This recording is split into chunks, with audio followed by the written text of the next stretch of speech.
আরে বোন, তুই এটা কি বয়স দিছস রে বোন? সকল নারী পুরুষের অন্তরে জায়গা করে নিছস। ভিডিওটা দেখে কথাগুলো শুনে যান কি বলছে।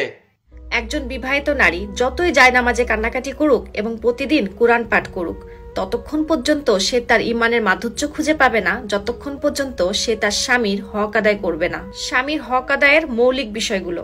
নাম্বার 1, একজন স্ত্রীর উচিত তার স্বামীর পোশাক হয়ে যাওয়া, তার ভিতরে কমতি বের না করা, তার দোষ খুঁজে বের না করা, তার নিজের পরিবারের মাধ্যমে স্বামীকে পেরেশানি না দেওয়া এবং বিরক্ত না করা। নাম্বার 2, স্বামীর উপরে অসন্তুষ্ট না হওয়া, স্বামী যা দিচ্ছে সেটাতে আলহামদুলিল্লাহ বলা, শুকরিয়া আদায় করা। নাম্বার 3, স্বামীর সামনে খারাপ ভাষা ব্যবহার না করা। যদি রেগে থাকে অথবা খারাপ মেজাজে থাকে তাহলে শরীয়তের নির্দেশ আপনি স্বামীর সাথে সম্মান, মর্যাদা এবং ভালোবাসার সাথে তার রাগ মোকাবেলা করবেন। বিয়ের পর যে নারী তার স্বামীর ব্যাপারে যত্নশীল না, স্বামীর হক এবং অধিকারের ব্যাপারে অবহেলা করে, বিশ্বাস করেন আল্লাহ তাআলা সেই নারীকে ইমানের মাধুর্য থেকে বঞ্চিত করে দেয়। এজন্য প্রত্যেকটা নারীর উচিত বিয়ের পর তার স্বামীর হক আদায় করার চেষ্টা করা।